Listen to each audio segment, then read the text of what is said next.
So the topic we'll be discussing in this lecture is logical agents. So we'll be moving to the next chapter now. So this is chapter number 7 as per the textbook. So with what we have discussed in the last lecture, with that we'll be stop discussing adversarial search.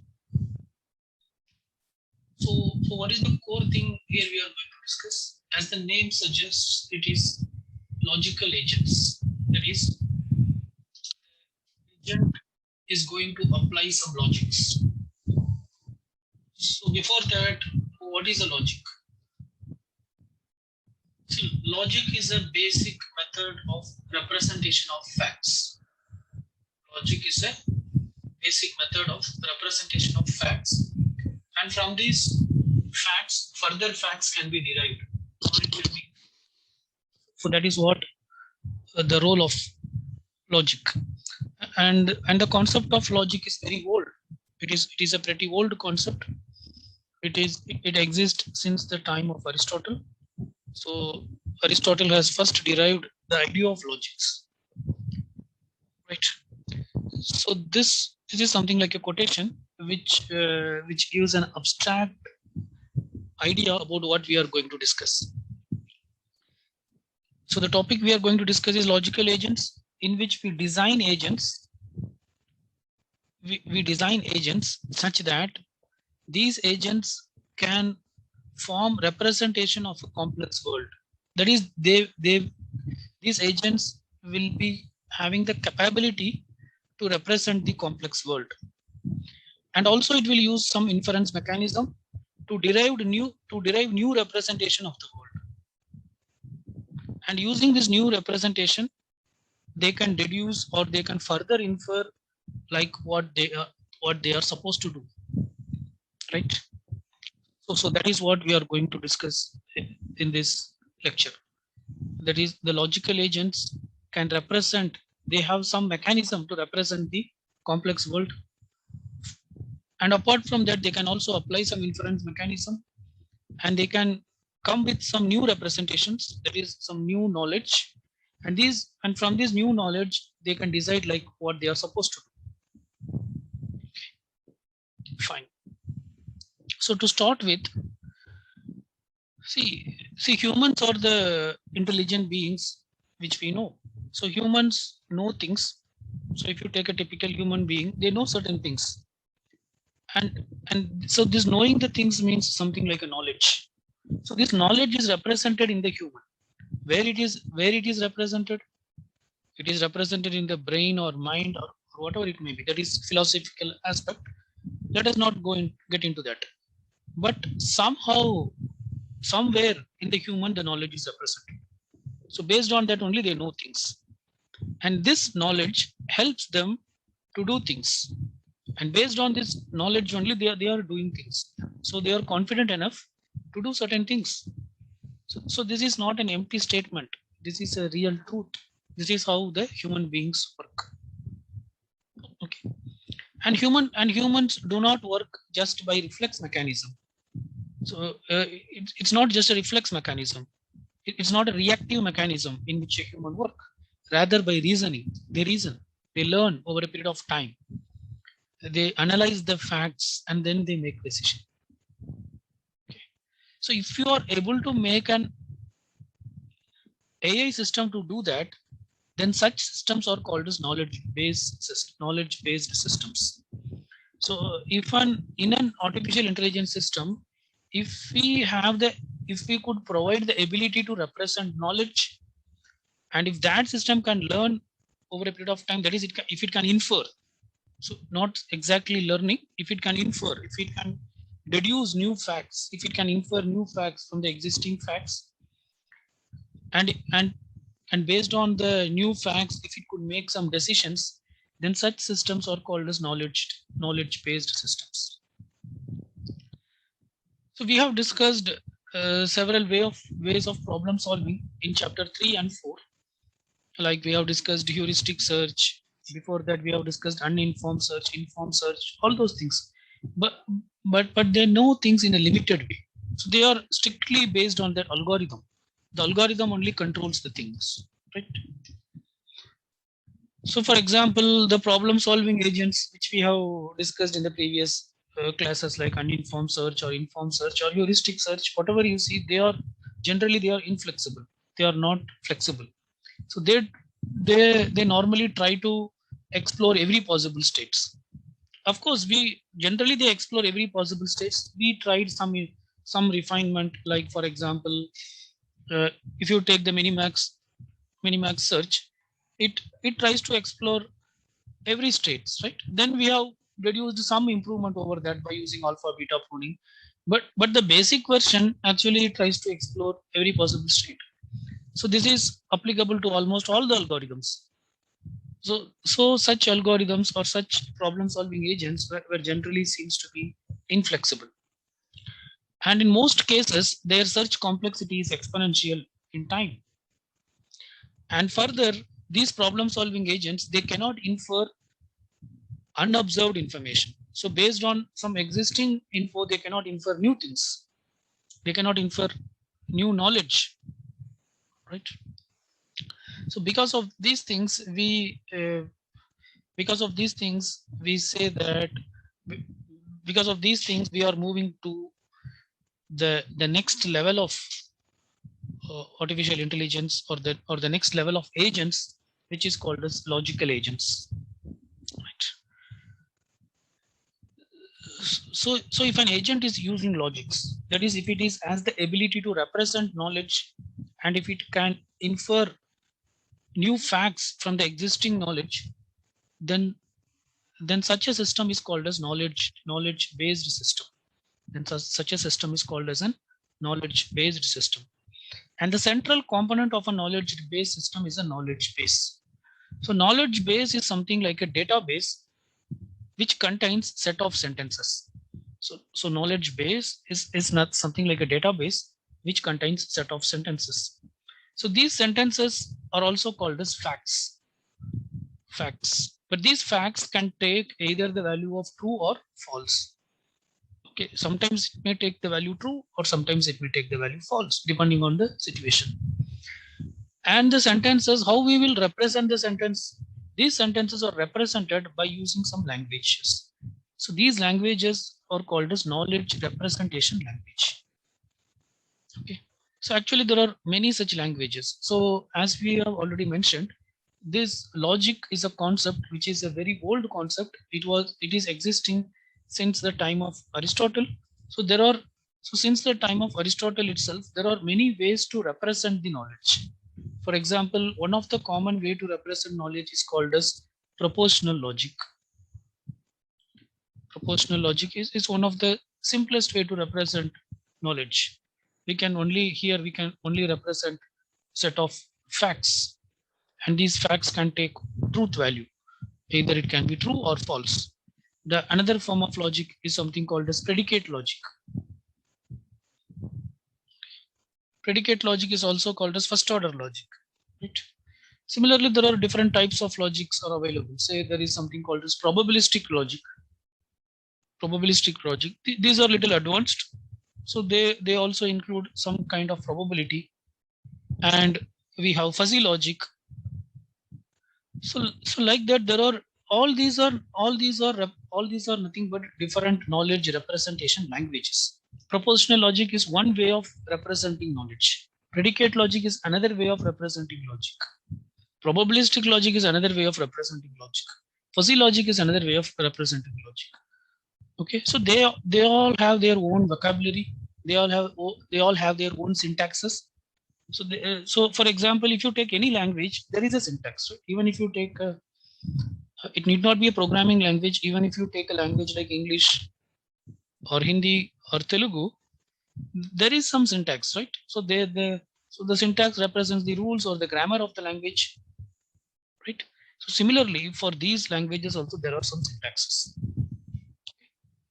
And also, so when syntax is there, obviously there will be also some semantics. So syntax represents the way of representation, and semantics represents the actually what they mean. Okay.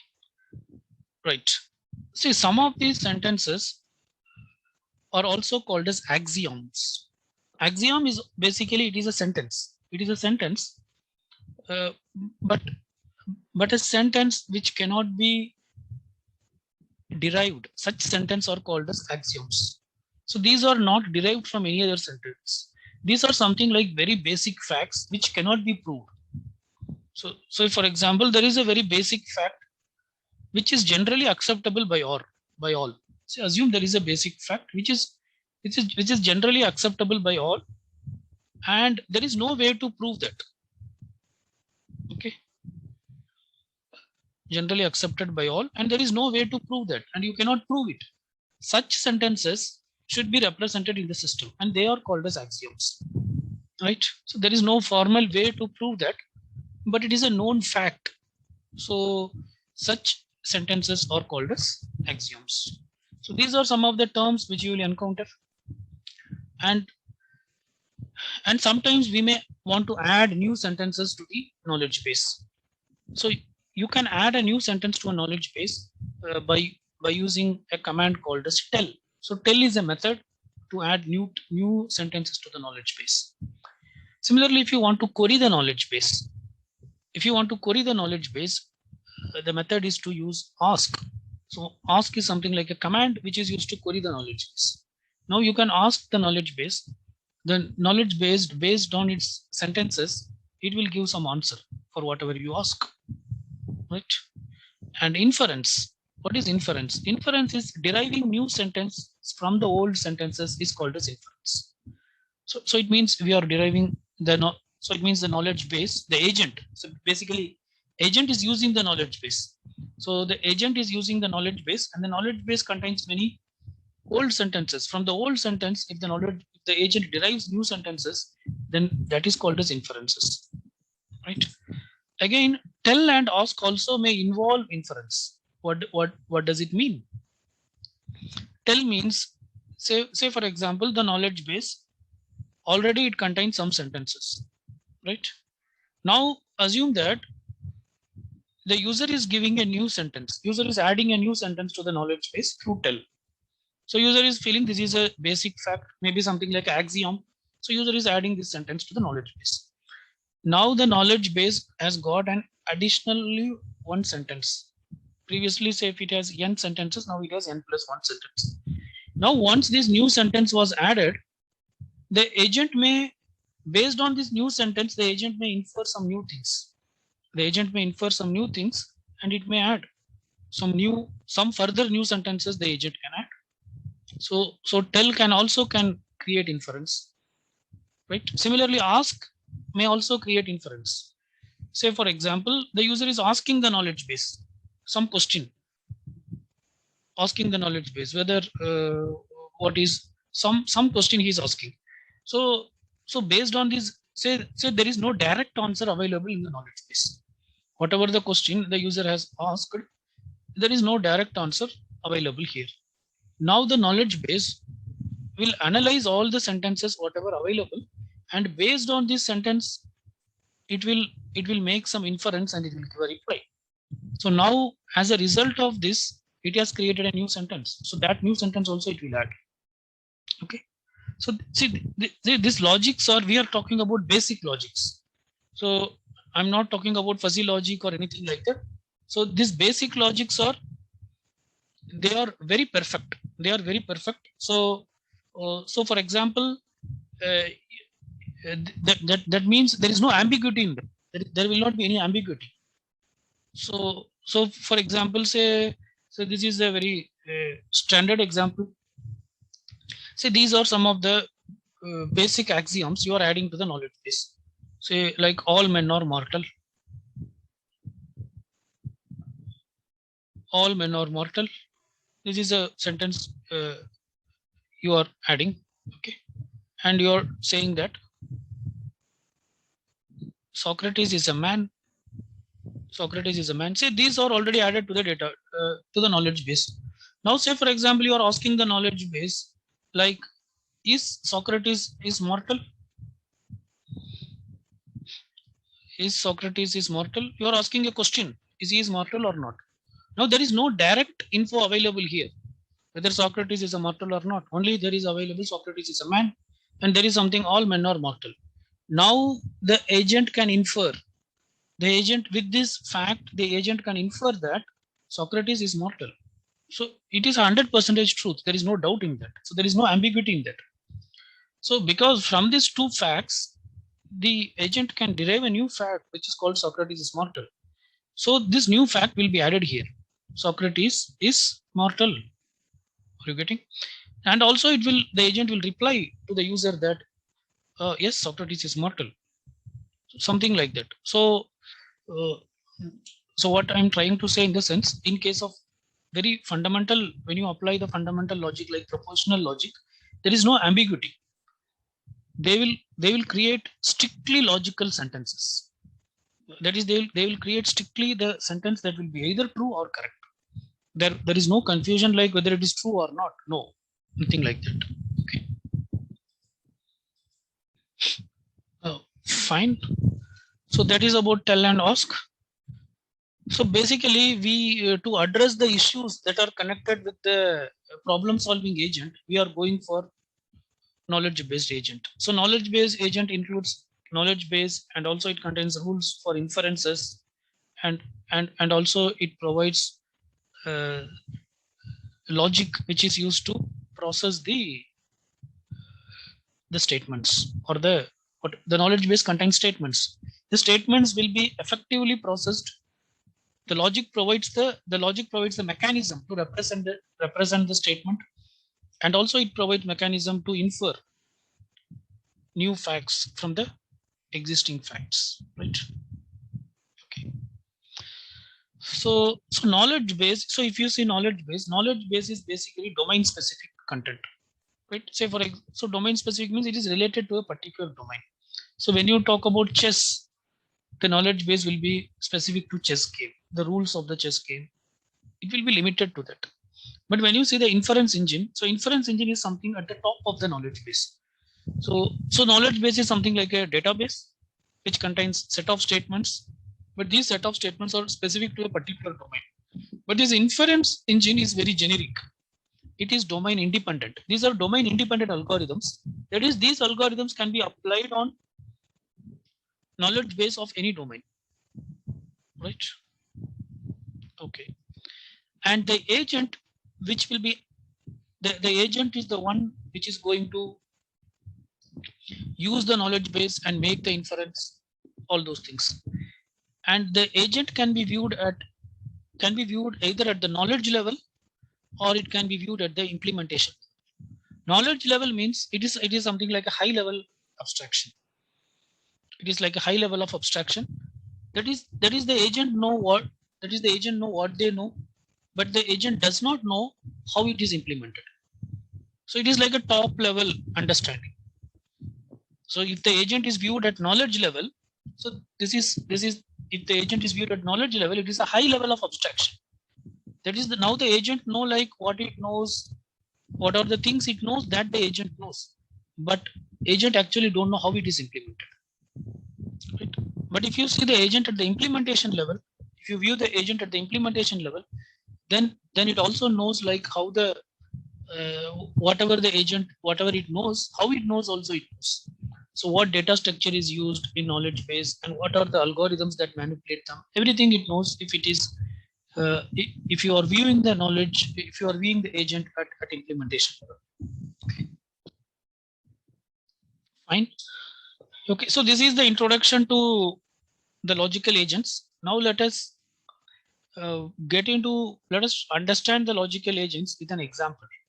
So we'll be discussing an example. This example is called as Wumpus world example.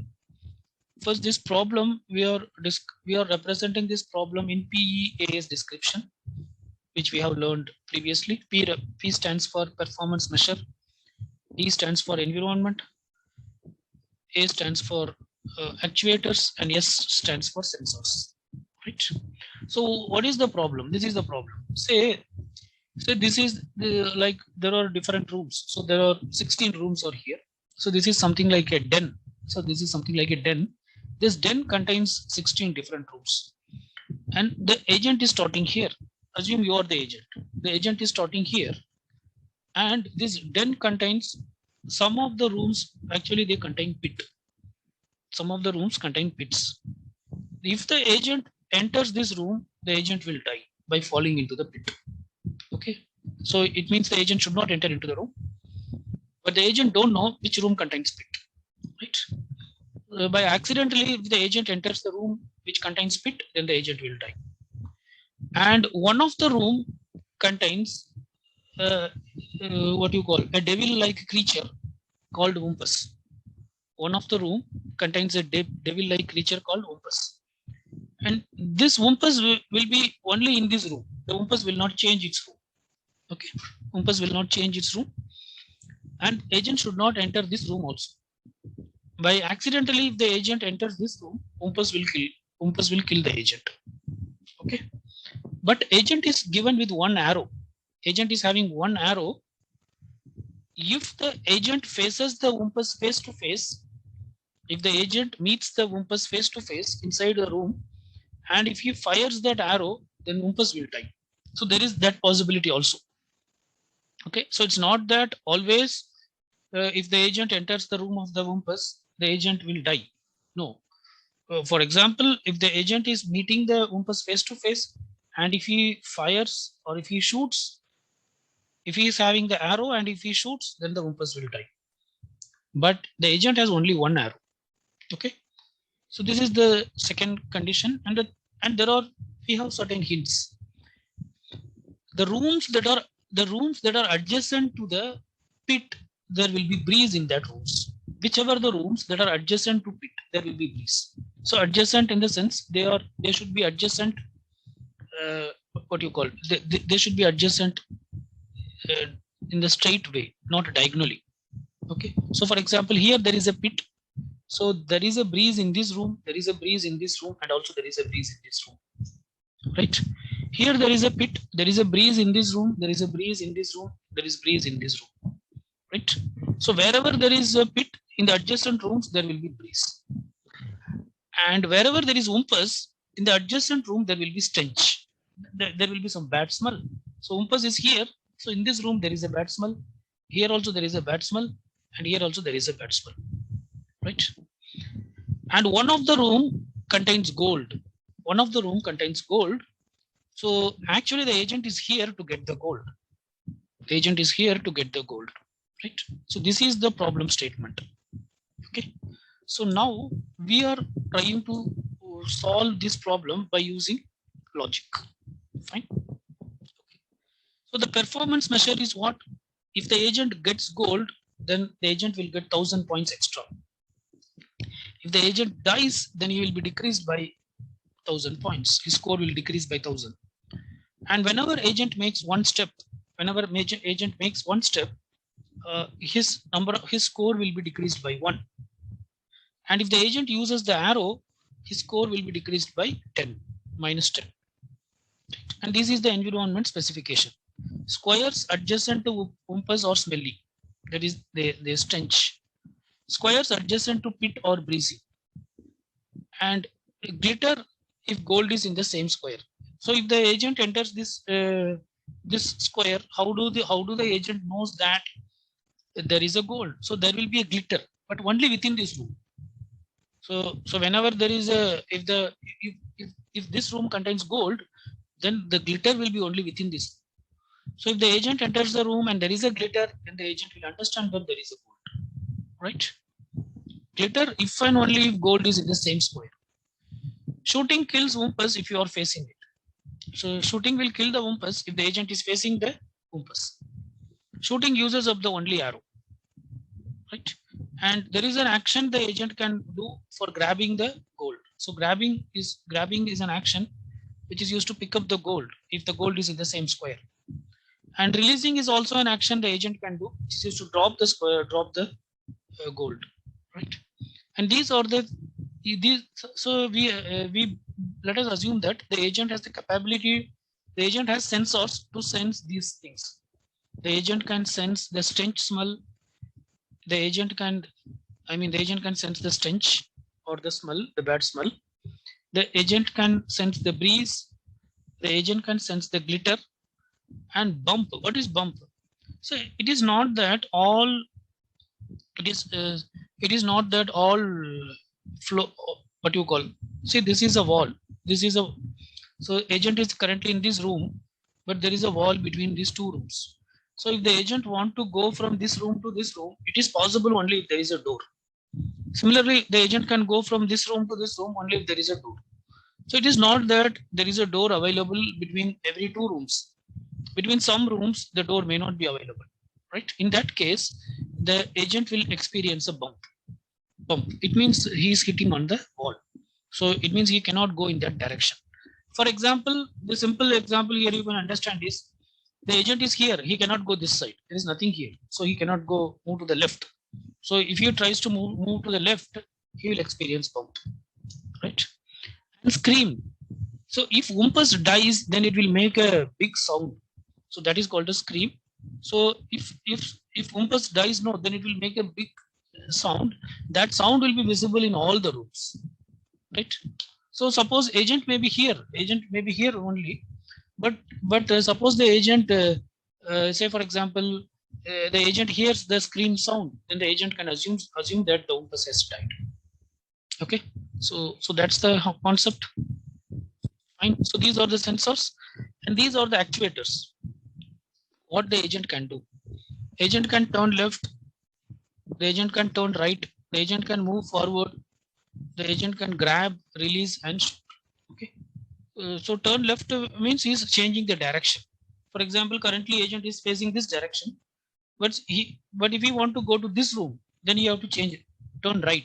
First turn right, then you can move forward to go to this particular room. Okay, so that's the reason why this left turn, right turn, all these are given. So this is the problem definition. Now, if you consider this problem, is it fully observable? It's not fully observable because agent knows only very limited information about that particular square, and also probably if there is a breeze or stench, then he can have some little information about the adjacent square, but not fully. So it's not a fully observable environment. Is it deterministic? Yes, that is what the agent will do next. That is deterministic. For example, currently the agent is here. Okay, so here the agent is not sensing anything. There is no breeze. There is no stench. It means the agent knows that if I move here, I will reach to square 2. That he knows. So it is deterministic in the context what? If he moves right, he will reach the square. So this is square 2 comma, this is square 1 comma 1 means this is 2 comma 1. If he moves right, he will go to square 2 comma 1, that he knows. If he moves up, he will go to square 1 comma 2. Okay, so all these things the agent knows. So in that context, we are saying that it is what you call it is deterministic. Is it episodic? It's not episodic because the previous decision will also have an impact on the future decision. Is it static? Yes, it is static because the Wumpus or the pit or they are not going to change its position. So it is static. Is it discrete? Yes, it's discrete. It's not dynamic. It's not continuous. When the agent makes a move, only the next state will change. So it is nobody else is going to change the state. Is it single agent? Yes, there is only one agent. Wumpus is not considered as an agent here, right? Because Wumpus is not going to make any move. So this is the problem characterization. Now let us see how we will solve this. So first, we are not using any logics, but from a human point of view, how we will solve. Then we will connect with logic. So currently, if you see, agent is in this square. So is there any problem in this square? No, there is no problem. So you can say it is okay square. So it's okay. It's okay in the sense there is here the agent is not sensing anything. No breeze, no stench, which means that the agent can comfortably move here or he can move here. Both places are safe for the agent. There is no doubt. So the agent is here. This is okay. So it means agent can go here. This is also okay and this is also okay. Right? Okay. Let us assume that the agent is moving here. Now the agent has moved here.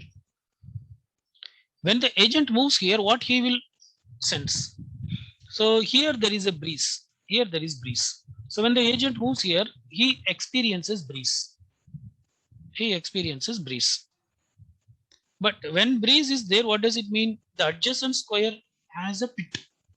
Now which square? Whether is it this square or this square or this square?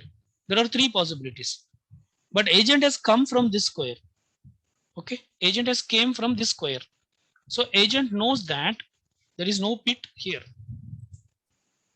Agent knows that there is no pit in 1, comma 1. So this is 1, comma 1, right? So agent knows that there is no pit in 1, comma 1. So probably there can be a pit in, this is 2, comma 1. This is 3, comma 1, right?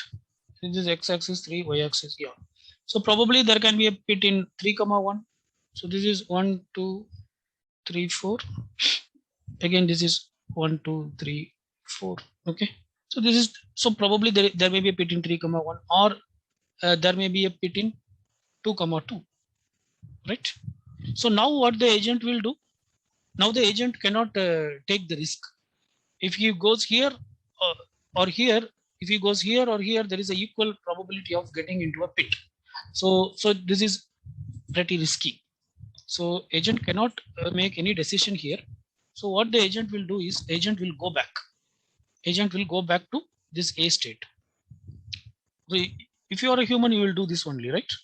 Now where the agent can go? Agent can go to the top. Agent can go to the top because agent knows that when the agent is in 1, comma 1, he is not sensing anything. So already he has explored the right side room. So now he can go to the top. So the agent will go here. When the agent goes here, what he will sense? When the agent goes here, Wumpus is here. So if you go back to the diagram, Wumpus is here. Okay. So we don't know where is Wumpus. Agent don't know where is Wumpus. But when the agent goes here, he will experience stench. He will experience stench. If he is experiencing stench, then what does it mean? Wumpus should be here, or Wumpus should be here, or Wumpus should be here. Now, out of this, what the agent knows? Agent knows that Wumpus is not in 1, comma 1 because he is coming from 1, comma 1. So this option is ruled out. And Wumpus is not here also. This also, if you see, that is 2, comma 2 also. Wumpus, there is no possibility of having Wumpus in 2, comma 2 because if Wumpus was here, then previously when agent was here, at that time the agent should have sensed stench also, but agent has not sensed stench. Agent has only sensed breeze, right? So which means that Wumpus is not here. Which means Wumpus is not here because previously when the agent was in 2, comma 1, right? Previously when the agent was in 2, comma 1, the agent sensed only breeze. It has not sensed stench. So from this, it is confirmed that Wumpus is not here. So now agent understands that Wumpus should be here only. Okay. So far it is fine. Now there is also another observation. What is that? Agent here at this place, at this point, agent is not experiencing breeze. Agent is experiencing only stench. If agent is only experiencing stench, and agent knows that Wumpus is here. Okay. So what does it mean? Agent is experiencing only stench. Agent is not experiencing breeze. As agent is not experiencing breeze, it means pit is not here. Because previously when agent was here, he experienced breeze. Okay. So which means pit should be either here or here, like that he thought previously, right? But now when agent is here, he is experiencing only stench, and already it is confirmed that Wumpus is here. So here there is no pit. If pit is here, then agent should be experiencing breeze, but agent is not experiencing breeze. So what the agent will do? So now the agent has confirmed that there is no pit here. So the agent can comfortably move here, right? When the agent moves here, what he will experience? So here, actually when the agent comes here, he will not experience anything because there is no pit in the adjacent square. There is no pit here, there is no pit here, there is no pit here, there is no pit here. Okay. Wumpus is also not here, Wumpus is also not here, Wumpus is also not here, Wumpus is also not here. Right? Okay. So now the agent is here. right? Which means the agent can go anywhere. The agent can go in all the four directions. But already the agent has explored 2 comma 1 and 1 comma 2. So the agent will not go to 1 comma 2 and 2 comma 1. So there are two places the agent can go. One is the agent can go to 3 comma 2. This is one possibility. Or the agent can go to sorry, this is what? This is 2 comma 3. The agent can go to either 2 comma 3 or the agent can go to 3 comma 2. So these are the two possibilities the agent can do, right? Okay, so let us assume that agent is going here. If the agent comes here, this is 3 comma 2. This is the worst case scenario. Okay, if the agent comes here, then what the agent will experience? If the agent comes here, there is a pit here, so the agent will experience breeze. Okay, agent will experience breeze. So here the agent will experience breeze. Now what does it mean? If he is experiencing a breeze here, it means there is a pit here, or there is a pit here, or there is a pit here, right? Agent already knows that there is a pit here. That doesn't mean that agent already knows that there is a pit here because of his previous knowledge. Okay, that doesn't mean that he can rule out the chances of having a pit here or pit here. There may be a pit here, and also there may be a pit here, or at least in any one of the place there may be a pit. So agent cannot take any risk. Agent cannot take any risk. So the agent will come back. Agent will again come back. In this cell, again, agent is not sensing anything. Now all the three directions he has explored. So the only direction he has not explored is this cell. So that is nothing but 2 comma 3. So the agent will go here. Agent will go here, and here is the gold. So agent sends the glitter and he will grab the gold. Okay. So this is how, and what do you call, if a human is doing in this situation, this is how the human will perform. Okay. I mean, if the human is applying all the logics correctly, right? Or okay. So if the human is applying all the logic correctly, then this is what the human will do. Okay. Here there is no assumptions. Here everything is, this is called as inference. This is here there is nothing went wrong. If all the calculations were correct, then whatever we are doing is correct. So that is called as logic. So this is called as logic. So why we discuss this example is to have you feel like what is logic, right? Like how we are building up from known facts, how we are building up the further facts. So whatever we have discussed, that's what shown here. Initially agent was here, so it means he can go here or here. He's coming here. Here he is experiencing breeze, that is represented as B. So a pit may be either here or a pit may be here, right? So the agent is coming back. So the agent is coming back, and the agent is going here to the top. When the agent comes here, he is experiencing stench. Okay, he is experiencing stench.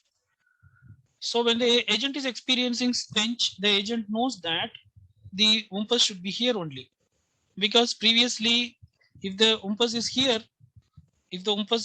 then previously when the agent was here, it should have experienced stench, but it has not experienced stench, so it means umpus is here. And also at the same time, here the agent is experiencing only stench, no breeze, which means there is no pit here. If a pit is here, then here also the agent should experience breeze. Previously, when the agent was here he experienced breeze. So the agent can comfortably move here. Okay. Now after moving here, this is very safe position. There is no stench, or there is no stench, or there is no breeze, which means all the four adjacent cells are safe. Everything is safe. But this and this the agent has already explored. So only the other two are left out. But as per this diagram, it is assumed that agent is going here directly. Agent is not going to this path at all. Agent is directly going here and it is grabbing the gold. Okay. Even so, we have discussed that agent first went here. Even if it has went here, it will experience what? It will experience breeze.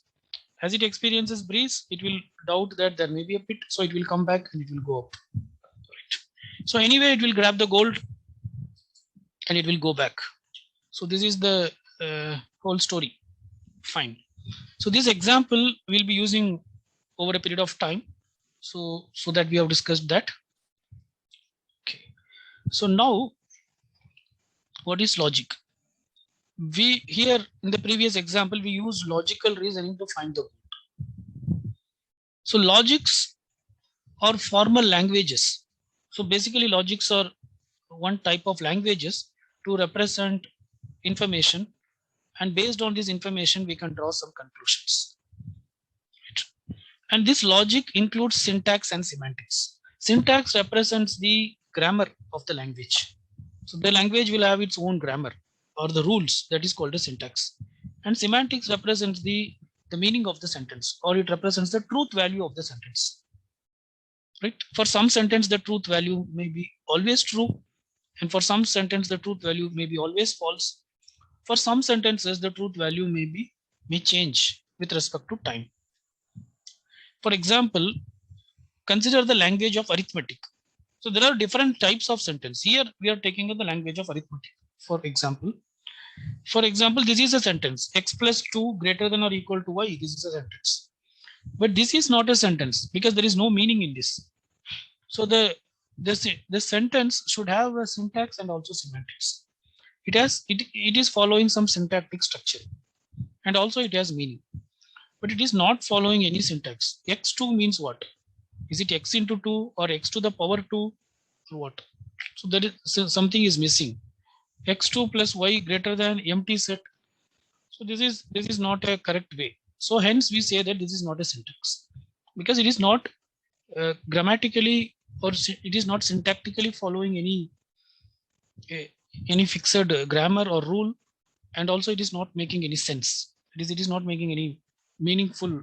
It is not understandable. Fine. Whereas x plus 2 greater than or equal to y, this is a sentence. Now, in some world, this sentence will be true, and in some world, this sentence will be false. For example, this sentence is true in the world where x equal to 7 and y equal to 1. Okay. If x is 7 and y is 1, this sentence is true because it is 9 greater than or equal to 1 is true. Okay. If x is equal to 0 and y is equal to 6, then this sentence is false. So this sentence is false in the world where x is equal to 0 and y is equal to 6. If x is 0 and y is 6, then it becomes 2. Is 2 greater than or equal to 6? No, so it becomes false. Right? Okay, so this is just an example for sentence. Yeah, now we are going to discuss an important concept called entailment. So entailment means one thing follows from another. So the entailment is represented using this symbol. So this is the symbol which we use to represent entailment. So here we say that KB entails alpha. So this is how it should be read. KB entails alpha. It means that, so what do we mean by that? KB entails alpha. KB entails alpha means alpha is true in all worlds where KB is true. See, this is little tricky. Please understand properly. Alpha is true in all worlds where KB is true. What does it mean? It means that, say for example, alpha is a set which is given like this. Alpha contains some statements: statement 1, statement 2, statement 3, statement 4, statement 5, and statement 6. Okay. Let us assume all these statements are true. S1, S2, S3, S4, S5, S6 are true. Okay. Fine. Now KB, assume KB contains some sentences here: S2, S4, and S6. So now we can say that KB entails alpha.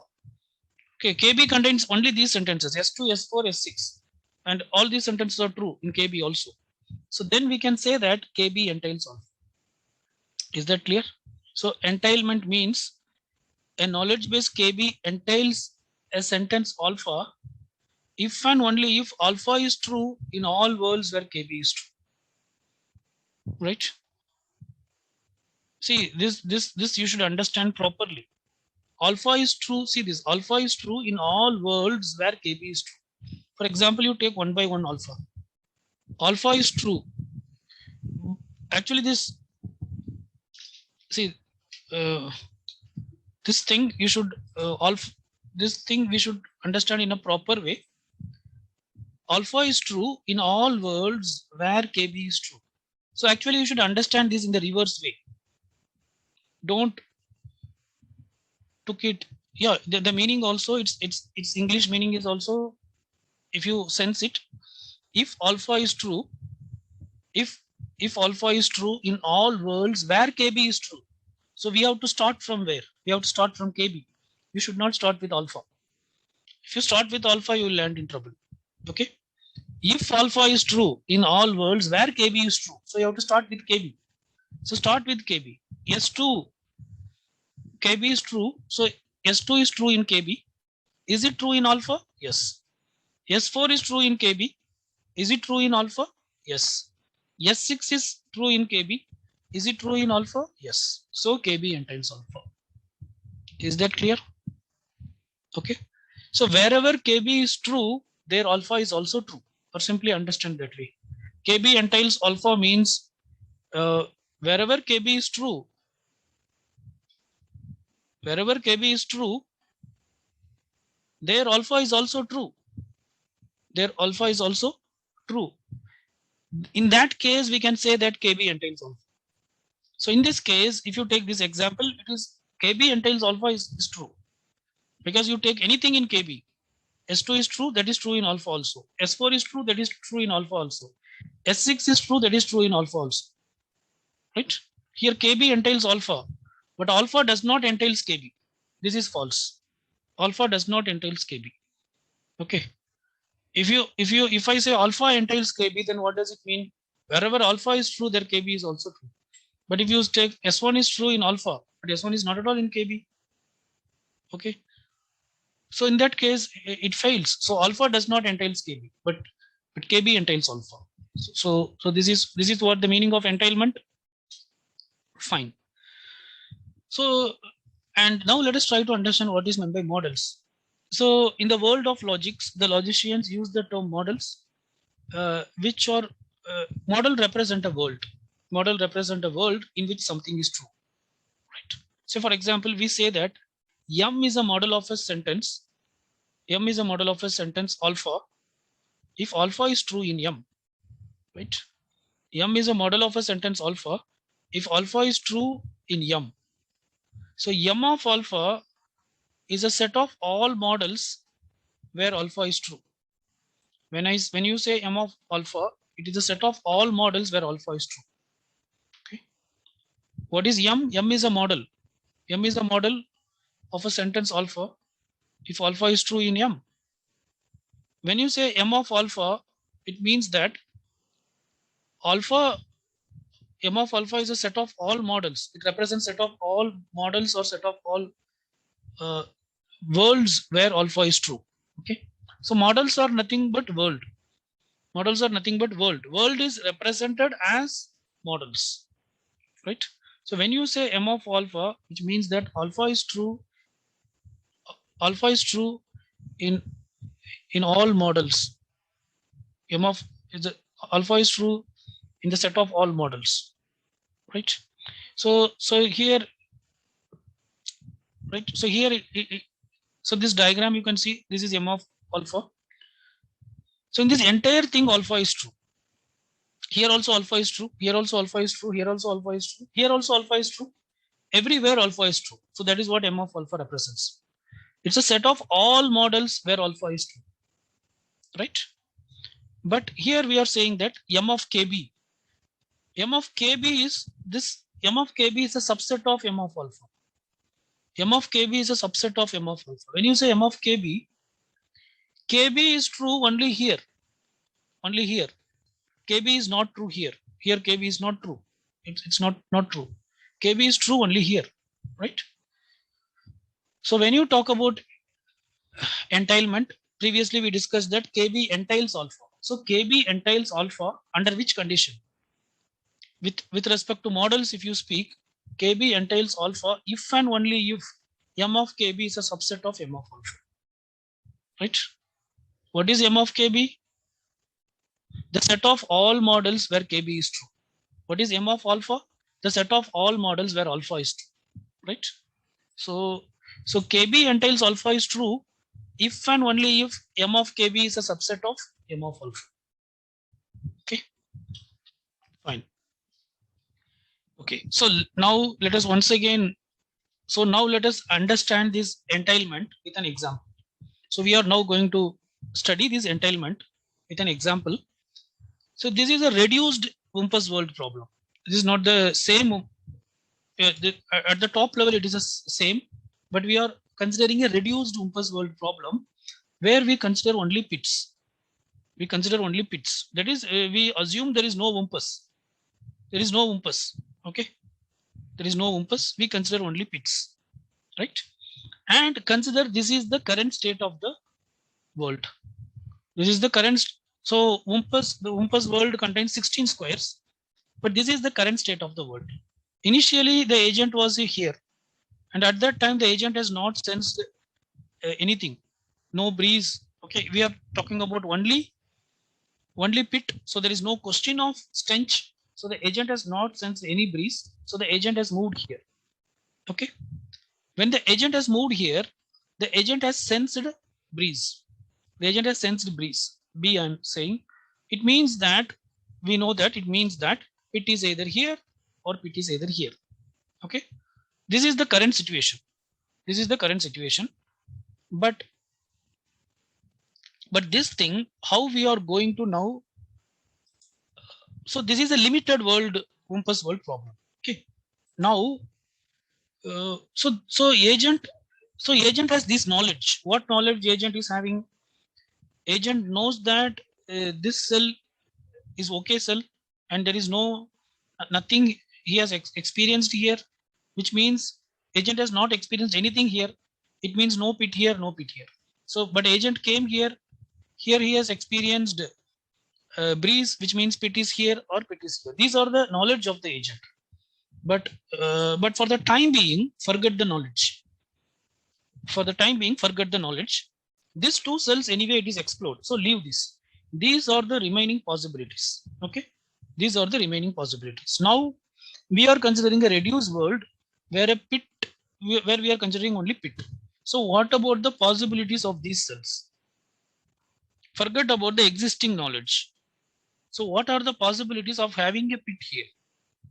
So what are the different combinations are available? One is all the three cells may have a pit. All these three cells, here also you may have a pit, here also you may have a pit, and here also you may have a pit, right? Another is any two cells you may have a pit. Okay, so I'll say what is the possibility of pit? So I'll say one is 1 1 1. All three are pit, or this two are pit and this is not a pit. Okay, or this two are pit and this is not a pit, or this two are, this is we have discussed. Okay, what are the other combination? This two are pit and this is not a pit. Okay, or there is only one pit, this one is the pit. Okay, or this one is a pit, or this one is a pit, or there is no pit at all. So there are how many possibilities are there? 1 2 3 4 5 6 7 8 possibilities are there. Okay, we are not using our knowledge. If you don't use the existing inferred knowledge, all those things also, what is the total possibilities? We have these 8 combinations.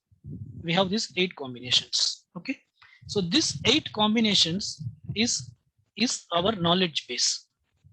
This is our knowledge base. So this is our original basic knowledge base. Okay, right? So I think it is understandable. Currently agent is here.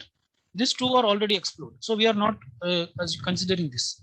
So this situation says that there is a pit here. And this situation says that there is a pit here. This says that there is a pit here. This says that there is a pit here and here. This says that there is a pit here and here. This says that there is a pit in all the three. This says that there is a pit here and here. And this says that there is no pit anywhere. So these are the possibilities. Okay. So this is the overall knowledge base. Now let us apply our knowledge. Now agent knows certain facts. Based on agent's fact, apply the knowledge. What agent knows? When agent is here, the agent has not sensed anything, which means there is no pit here. Which means there is no pit here, and there is no pit here.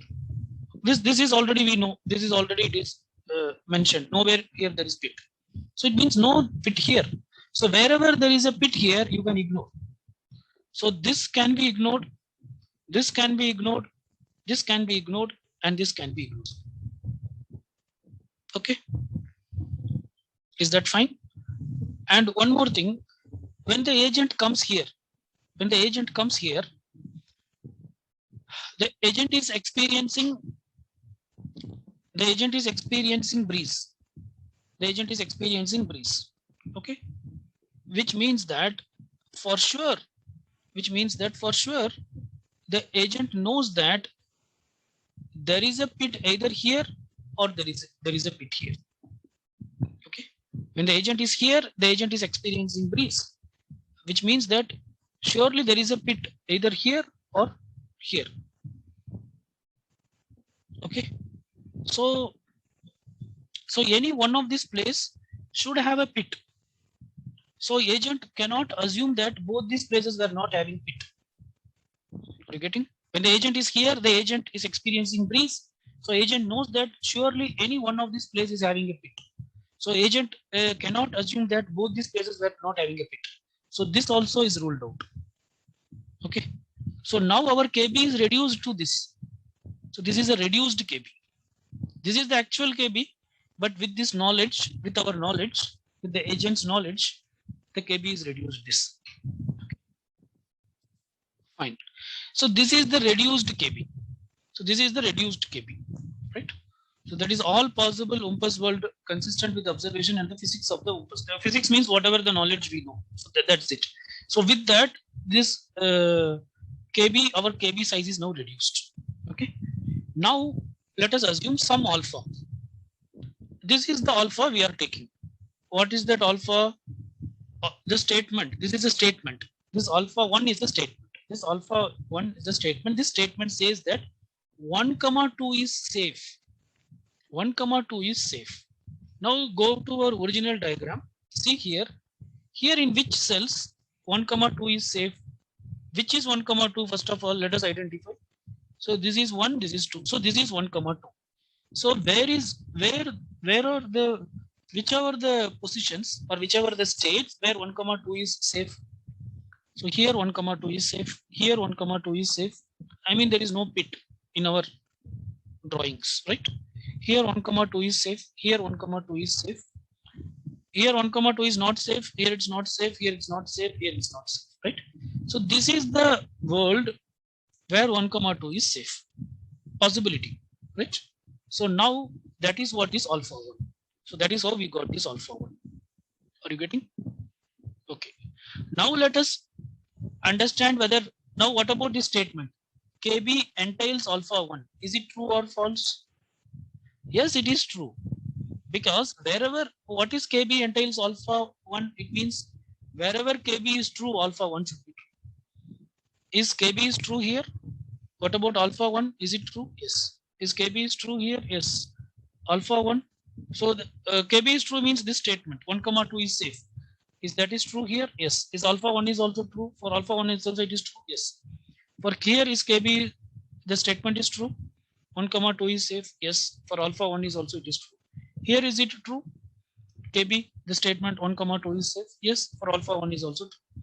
So this actually is an example for KB entails alpha 1. Right? Let us check one more example. So here, let us assume the same KB. Our KB is same. There is no change in the KB. This is the KB. Now we are changing the alpha. Now our new alpha is alpha 2 is equal to 2, 2 is safe. What is 2, 2? Go to our original diagram. From here we will try to understand what is 2, 2. So from here you see 2 comma 2 is this position. This is 2 2. So in which states 2 comma 2 is safe? Here it's not safe, not safe. Here it is safe. Here it is safe, not safe, not safe. Here it is safe. Here it is safe. So this is the world where 2 comma 2 is safe. Okay. But what is KB? Let me draw here itself. What is our KB? Let me use a different color. What is our KB? KB is this. KB is this. Okay. Now this is KB. This is alpha 2.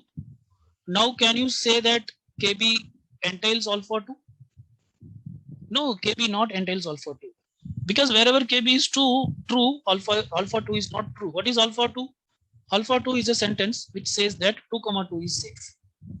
2 comma 2 is safe. Okay.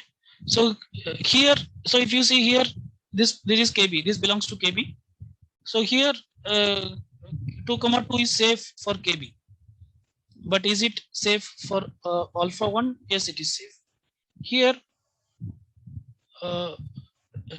here 2 comma 2 is not safe for KB. Okay. Here 2 comma 2 is not safe for KB. So the statement says that wherever KB is true, alpha 2 should be true, right? But here it is not true. KB is false. So KB is false, and alpha 2 does not have alpha 2 does not have this information itself. Are you getting? And if you see this here, KB is false, this statement is false, and alpha 2 does not have this information at all. So here KB does not entails alpha 2. Okay. So that's what it says. 2 comma 2, here we say it is safe, but actually it is not safe, and also this is not available in alpha 2. So here we cannot say that KB entails alpha 2. KB does not entails alpha 2. Okay.